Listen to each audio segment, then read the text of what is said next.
Good morning, kids. How are you today? I hope everybody's doing well. We're all good here at the Merrill house. I checked on the computer and saw that a couple of you are reading and taking AR tests, so kudos to you. And several of you, I was very impressed, are doing IXL math. So keep up the good work, keep up the good practice, keep your skills sharp. Please, please, please read every day. If anything's going to help you, it's going to be reading. So keep doing that. Today we're going to, instead of doing a regular lesson, we're going to do a healthy home lesson. We're going to make vegetable pizza.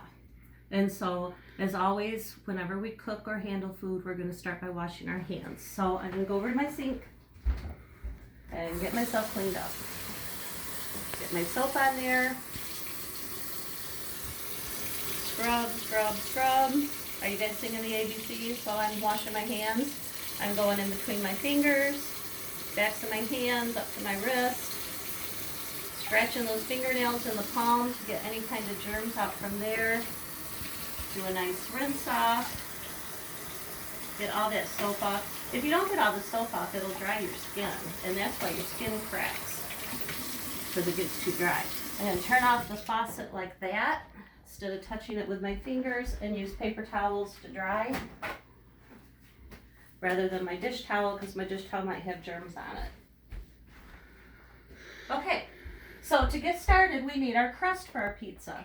And what I made my crust out of was a tube of croissants that you buy in the grocery store by the biscuits and things. You could probably actually use biscuits and squish them together. So when you open up the package of croissants and unroll it, they pretty much roll out like this, and then you just squish the seams together. You bake this at 375 for 10 minutes. And then when it starts to see a little bit of browning around the edges, then you'll know it's done. Okay? I did spray the pan with cooking spray so that it wouldn't stick when I go to cut it. Okay, next step is to make our sauce.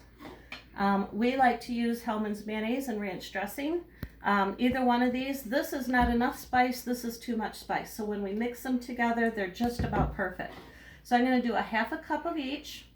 Half a cup of the mayonnaise, already measured out. And put that in a bowl, just a small bowl, because we're only mixing 1 cup. And then my ranch dressing, half a cup of that. Set those aside.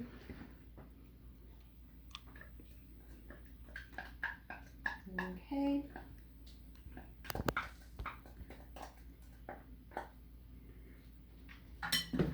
This is one of our favorite vegetable servings, rather than like just plain old green beans or carrots or something like that. We like to have this one. This is a treat.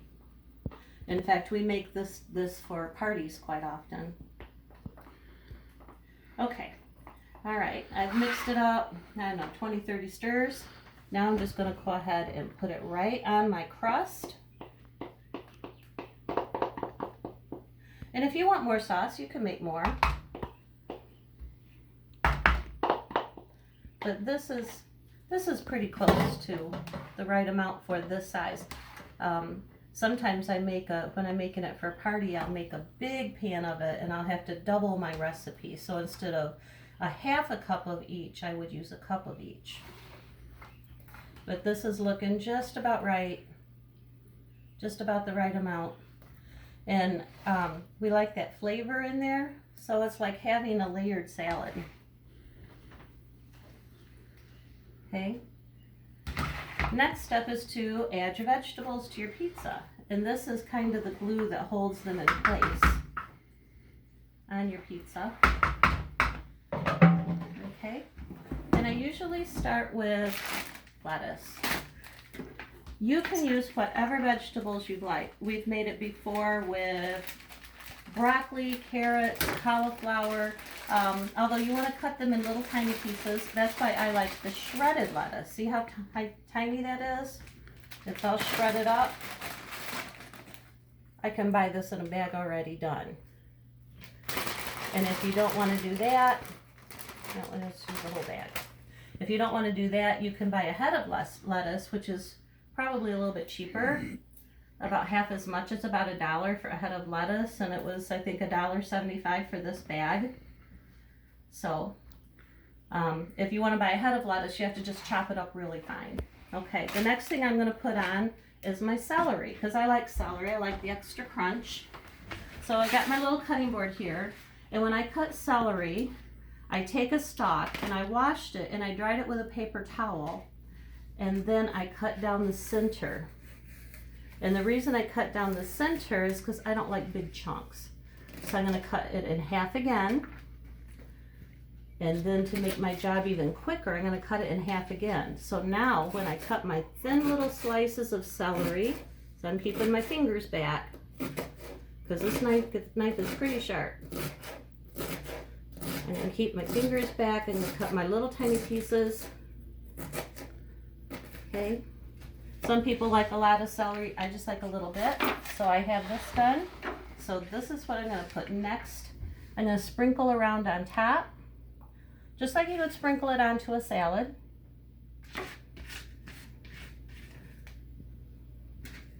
Okay. And because we like a little bit of heat in our salad, this is a radish. And this radish is the ones that look like little balls, and they're red. They're bright red. And so I already chopped it up. I peeled it and I chopped it up in my little mincer, because it's much quicker to do it like that than by hand. And I'm going to put some of this on here. Like I said, it'll give it a little bit of heat, but we don't want too much heat. We want to be able to eat it. Okay? All right. I'm going to do a little bit of green pepper on here too. I had this left over from some salad that I made, some macaroni salad that I make, and I don't want a lot because green pepper is kind of a strong flavor. But again, it just depends on what you like. I'm going to cut little tiny pieces like I did the celery. This had already been washed and peeled and prepared. Like I said, I had used it in a macaroni salad that I make, and that was what the radishes were left over from too. Sprinkle it around just a little bit, just enough to give that little punchy taste every once in a while. But like I said, green pepper has a pretty strong flavor, so if you're not crazy about it, you don't want to use a lot. Okay? Next I'm going to do my tomatoes. These are Roma tomatoes. I'm going to cut off the end first and cut off that little end. Push those to the side. Now I'm going to cut it one slice down the middle. Now when I do that, these lay flat. They don't roll around on me, so they're much safer to cut that way than if you try to cut the whole tomato while it's up like this, because it'll tend to move and roll around on you. Okay. I will probably do 2 of these because we like tomatoes a lot.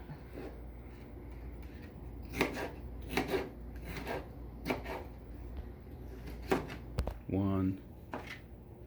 Okay, I've got all of my tomatoes diced up. This is what we call dice when we cut them in little tiny squares. You can put like little pieces of carrot on here, like I said, broccoli or cauliflower. There's several different things you could put on here, whatever vegetables that you like. And you should try new vegetables every once in a while because your tastes change. What you like, what I like now, are things I didn't like as a kid.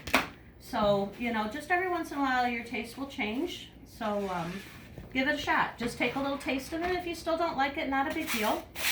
Don't eat it.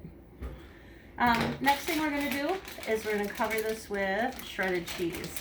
And we like either Monterey Jack or this is sharp cheddar, finely shredded.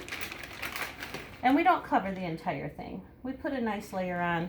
If this were pizza I were baking in the oven, I would be like totally dousing it with mozzarella. But this is, you just kind of want, like you would on a salad. Okay? And we are cheese people. We like a pretty good amount of cheese. So that looks pretty good to me. Okay? And then for the final touch, we like green onions. Do you guys like green onions? I don't know. Sometimes kids don't like it. But like I said, you know, if you haven't tried it for a while, give it a shot. You may find that your tastes have changed. As you get a little older, they do. And I've got my kitchen shears. You can get these at the Dollar Tree for $1. So they are wonderful. We have several pair and we use them all the time.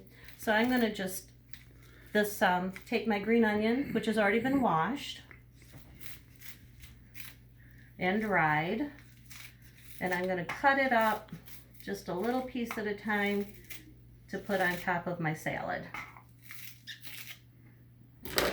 And then kind of move them around where I want them.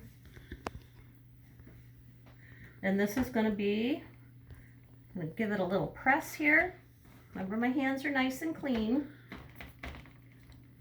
because I want it to stay together when I cut it and serve it, other than flopping around, because we'll be serving it kind of like a piece of pizza. And there we go. That's for dinner. One. Okay, kids, so I hope you have a wonderful week. I hope that you are getting along well with your siblings and your parents and helping out at the house. We're doing lots of projects here, painting, and my husband's working on the basement, so we're keeping very busy. It's a good time to, like I said, do some reading, and maybe if you've got siblings, read your siblings, read your parents. That's going to help you out a lot. So everybody stay safe, and I'll see you in the fall. Bye.